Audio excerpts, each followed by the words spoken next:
Saudara-saudara yang dikasihi Tuhan, kita kembali kepada perenungan akan firman Tuhan. Hari ini kita masih berbicara tentang Roh Kudus. Kalau di hari Pentakosta adalah hari raya orang Yahudi, dan tiba-tiba Roh Kudus turun atas orang-orang percaya. Itu sebabnya mereka menjadi saksi. Mereka menjadi para misi yang pertama untuk mewartakan kabar kesukaan. Bapak Ibu Saudara yang dikasihi Tuhan Yesus Kristus.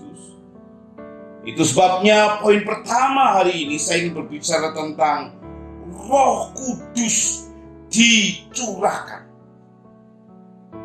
Roh Kudus telah dicurahkan secara universal kepada semua orang percaya tanpa kecuali. Memang berbeda ketika dalam perjanjian lama Roh Allah, Roh Kudus menetap pada beberapa individu yang dipilih oleh Allah. Seperti seorang raja Israel, atau seorang imam, atau seorang nabi. Akan ada di mana Roh Allah tinggal di dalam hatinya. Tapi saudara-saudara, ketika nabi, ketika imam, ketika raja tidak seturut dengan kebenaran firman Tuhan, maka Roh Allah itu akan meninggalkan dia. Bapak Ibu yang dikasihi Tuhan Yesus Kristus. Tetapi dalam konteks perjanjian baru, Roh Kudus dicurahkan kepada banyak orang percaya. Pertanyaannya adalah, untuk apa? Dan kenapa itu terjadi? Dalam kitab Injil Yohanes pasal 14, ayat 16 sampai 17 dikatakan begini. Aku akan minta kepada Bapa, dan Ia akan memberikan kepadamu seorang penolong yang lain, supaya Ia menyertai kamu selama-lamanya, yaitu Roh kebenaran. Dunia tidak dapat menerima Dia, sebab dunia tidak melihat Dia dan tidak mengenal Dia. Tapi kamu mengenal Dia, sebab Ia menyertai kamu dan akan diam di dalam kamu. Bapak Ibu Saudara, kita perhatikan bersama-sama. Dikatakan kai ego,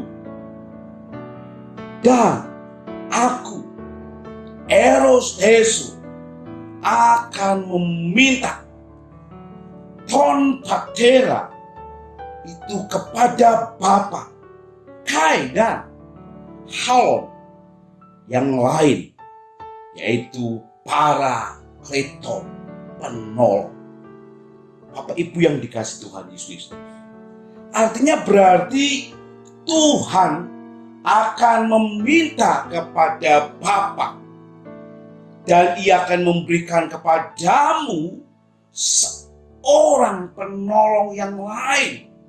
Kita perhatikan bersama-sama saudara, kata Ia dan penolong yang lain. Dalam bahasa Yunani memakai kata halon, parakleton.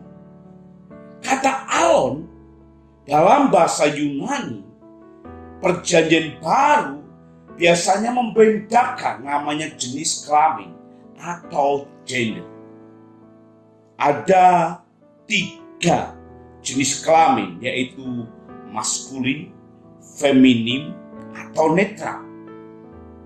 Kata bahasa Yunani untuk roh itu pneuma, yang sesungguhnya itu berjenis kelamin atau gender netral. Tapi Bapak Ibu Saudara yang dikasihi Tuhan Yesus Kristus, kita perhatikan bersama-sama dalam kitab Injil Yohanes pasal 16 ayat 13. Kita perhatikan Yohanes 16 ayat 13 dikatakan begini. Tapi apabila Ia datang, yaitu Roh kebenaran, Ia akan memimpin kamu ke dalam seluruh kebenaran. Sebab Ia tidak akan berkata-kata dari dirinya sendiri, tetapi segala sesuatu yang didengarnya, itulah yang akan dikatakannya.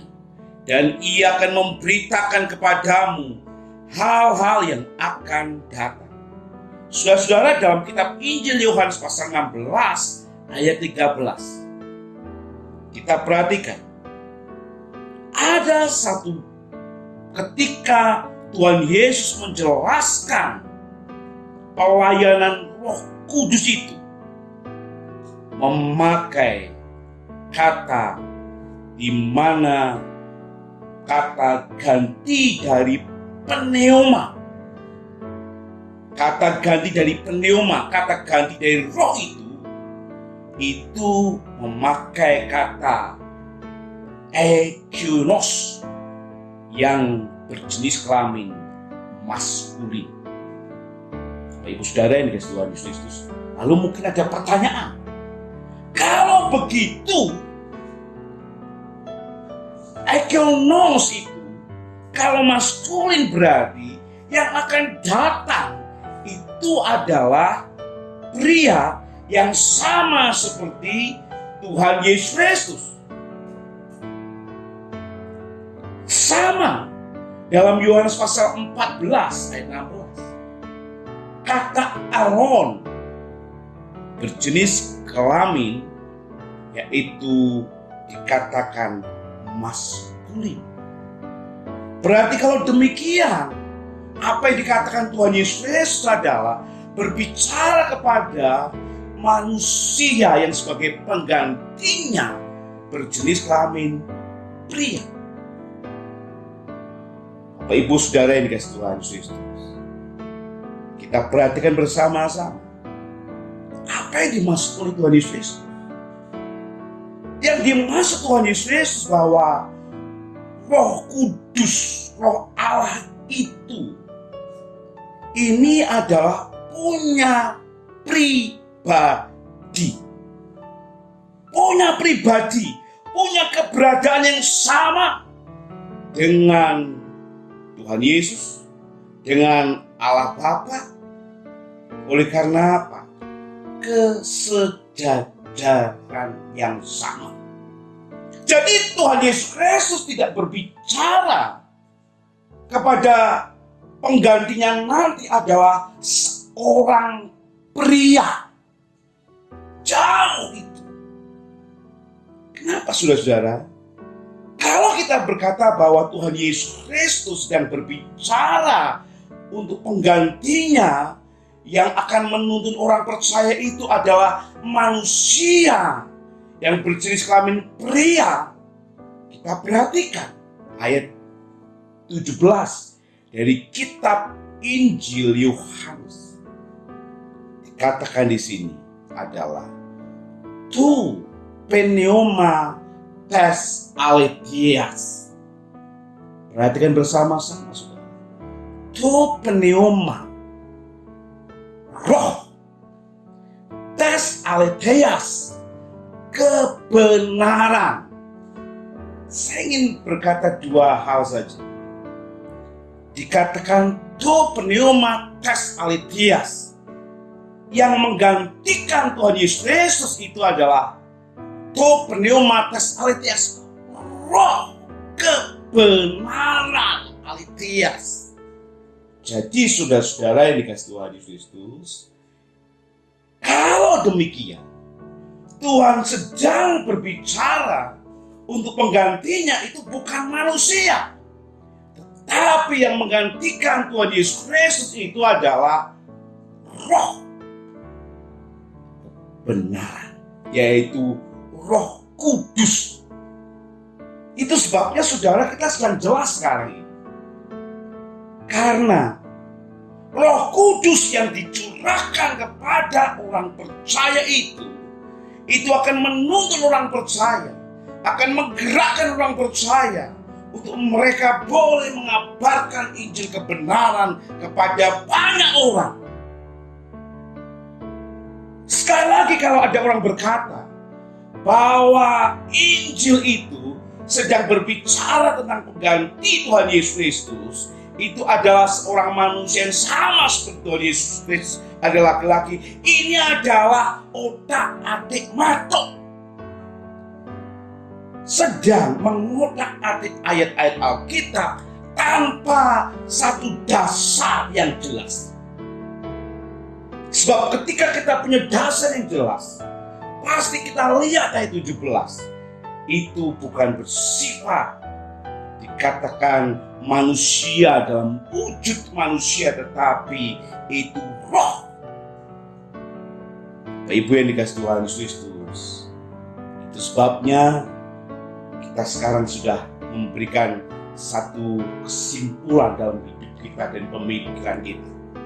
Roh Kudus dicurahkan untuk orang-orang percaya oleh karena janji Tuhan Yesus Kristus, supaya orang percaya itu dituntun, diberi semangat, kekuatan untuk mengabarkan Injil kebenaran Kristus Yesus.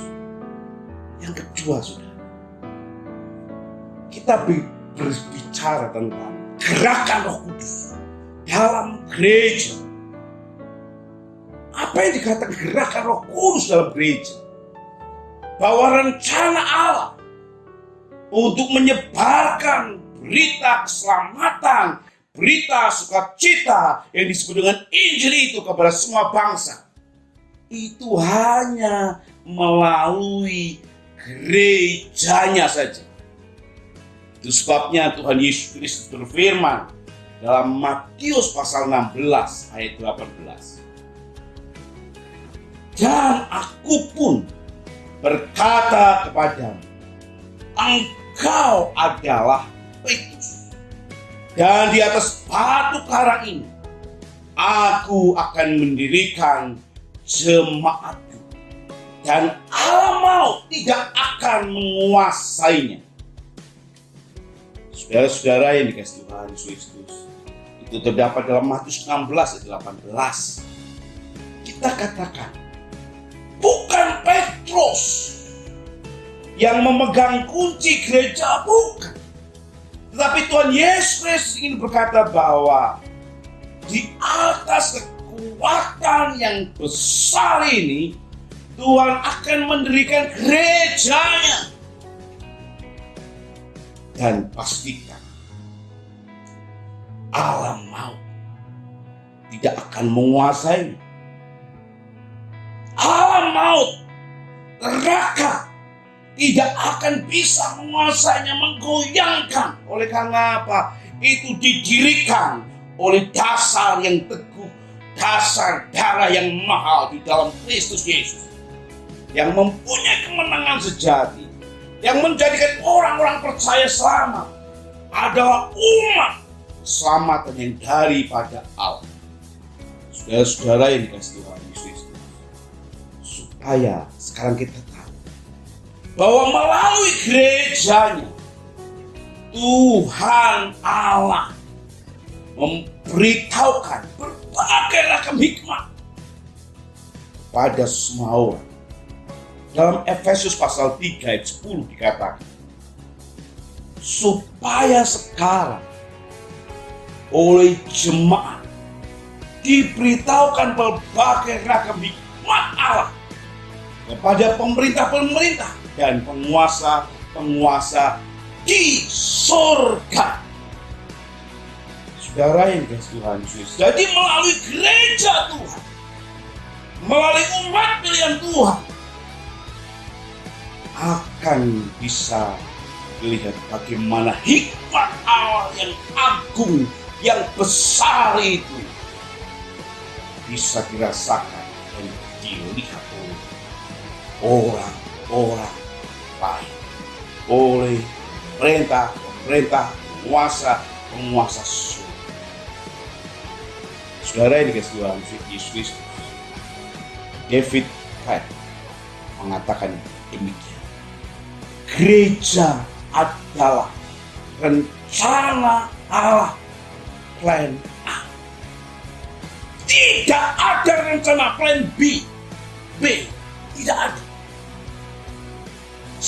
Sebab sejak gereja berdiri dalam Kisah Para Rasul pasal 2, mandat gereja adalah untuk mengumpulkan, untuk menumbuhkan dan memberi dan pergi dan mengabarkan Injil kebenaran.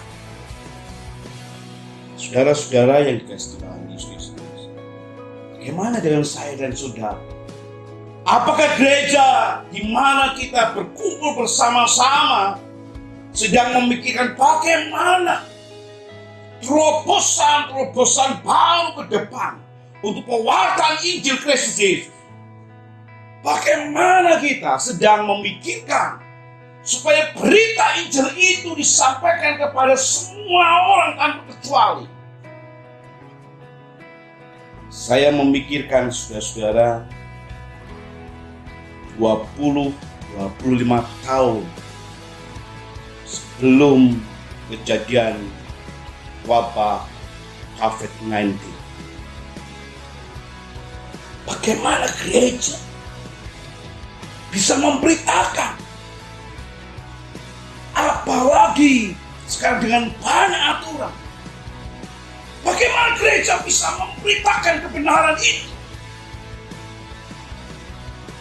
Tapi saudara-saudara, rencana Allah jauh daripada apa yang dipikirkan manusia. Sekarang ini kita bisa memberitakan Injil kebenaran kepada semua orang tanpa kecuali. Melalui media sosial,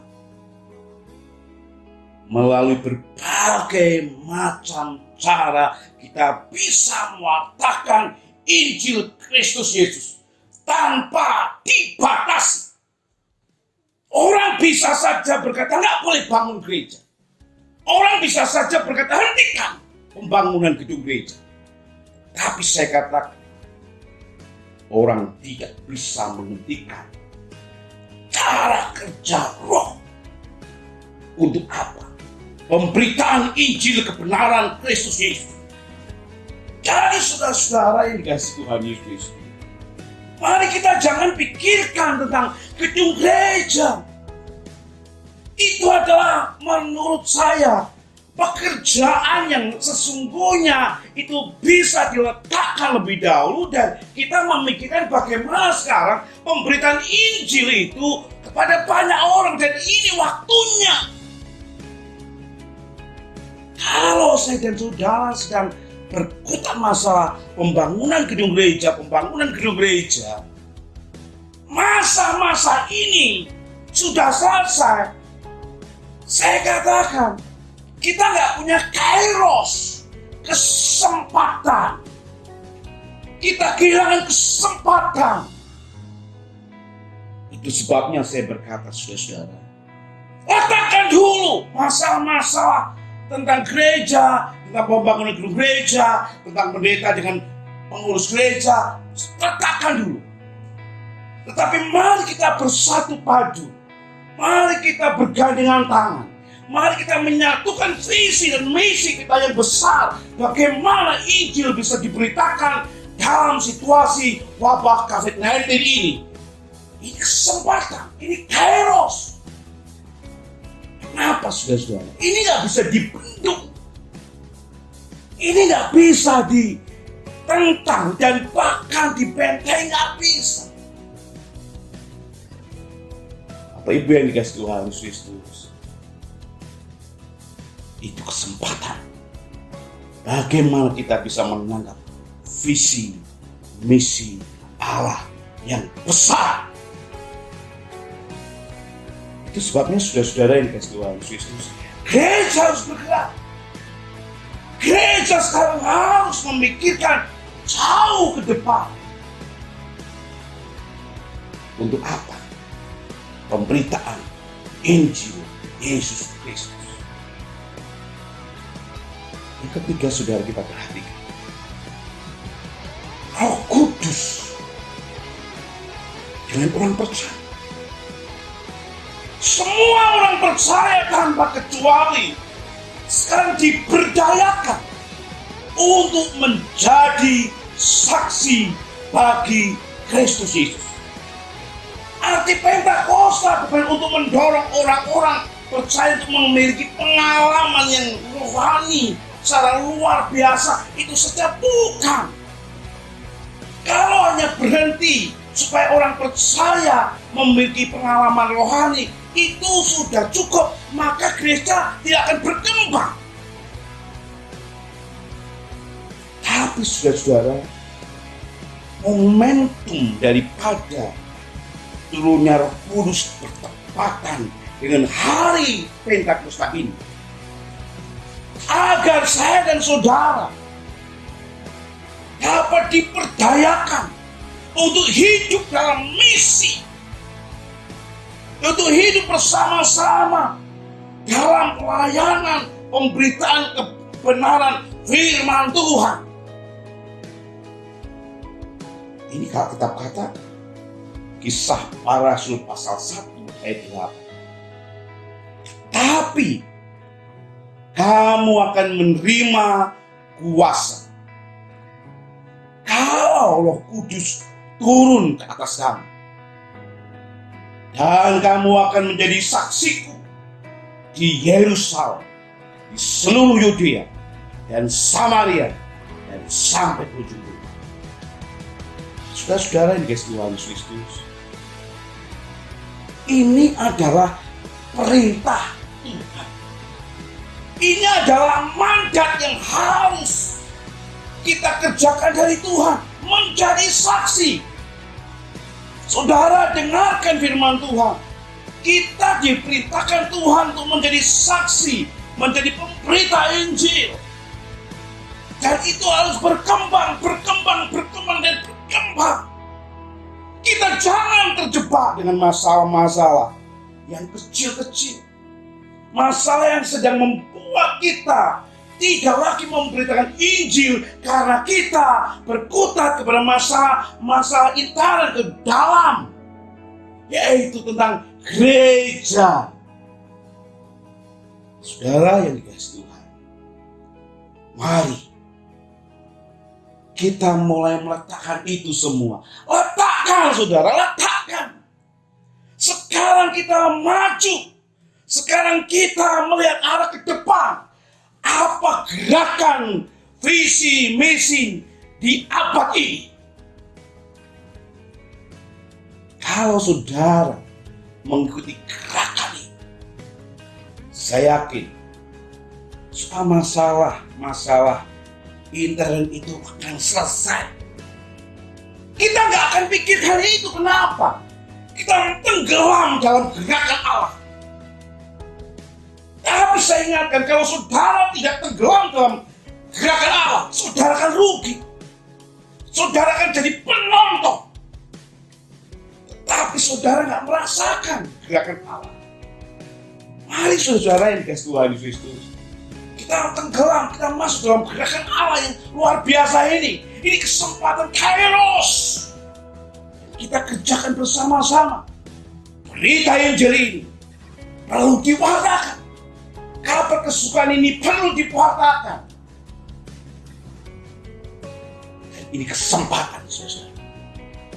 Kesempatan Injil didengar oleh semua orang tanpa batas. Itu sebabnya, saudara,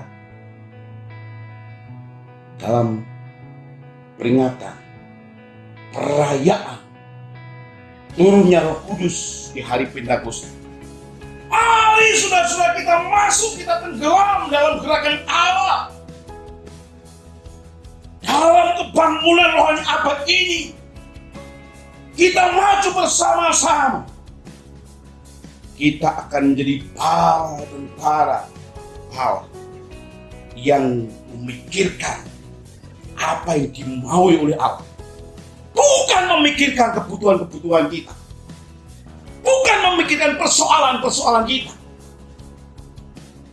Tapi mari kita akan pikirkan apa yang Tuhan mau untuk saya dan saudara kerjakan bersama-sama. Hanya saudara, kesimpulannya adalah Roh Kudus hadir dalam kehidupan orang percaya. Untuk apa? Menuntun dan mengarahkan kita dalam pelayanan dan pekabaran Injil, supaya Tuhan Yesus Kristus terus menolong kita, memberikan kepercayaan kepada kita. Karena apa saudara? Tuhan Yesus Kristus memberikan kepercayaan kepada gerejanya untuk mengabarkan Injil, dan kita bagian daripada gereja itu. Kita akan masuk dalam satu pelayanan pewartaan Injil yang baru. Amin. Kita berdoa. Tuhan Yesus Kristus, hamba-Mu berdoa Tuhan, supaya setiap hamba-Mu Tuhan, setiap orang-orang percaya ini sungguh bisa mengenal visi dan misi dari Allah di abad ini, Tuhan. Supaya mereka memikirkan bagaimana gerakan visi misi ini, Tuhan. Tuhan Yesus Kristus berkati setiap jemaat-jemaat Tuhan. Berkati Tuhan setiap orang-orang percaya yang mendengarkan pemberitaan ini. Tuhan jamah hatinya, ketuk hatinya Tuhan, supaya mereka dibuka hatinya untuk satu kebenaran. Injil harus diberitakan, itu harga mati. Berkati kami Tuhan. Hanya di dalam nama Tuhan Yesus Kristus kami berdoa. Amin. Tuhan memberkati. Pada Tuhan Yesus, hari ini kami berdoa Tuhan, untuk seluruh jemaat-jemaat Tuhan yang bekerja, Tuhan memberkati, yang terus berusaha dengan segala keaktifan mereka, Tuhan juga berkati. Yang mungkin kekurangan, Tuhan Engkau menolong mereka. Yang sakit Tuhan jamah, yang sedang ada masalah, mari Tuhan beri penghiburan buat mereka. Berkati kami semua Tuhan. Kami berdoa di dalam nama Tuhan Yesus Kristus. Semua dicukupkan oleh Tuhan. Bahkan Tuhan memberikan satu kelebihan oleh karena Tuhan bersama dengan kami. Berkati kami Tuhan. Tuhan memberkati saudara dan melindungi saudara. Tuhan menyinari saudara dengan wajahnya dan memberi kasih karunia. Tuhan menghadapkan wajahnya bagi saudara dan memberi damai sejahtera. Di dalam persekutuan Allah Bapa, Yesus Kristus serta Roh Kudus, pulanglah dan tetap tinggal di rumah, dan Tuhan memberikan damai sejahtera. Amin.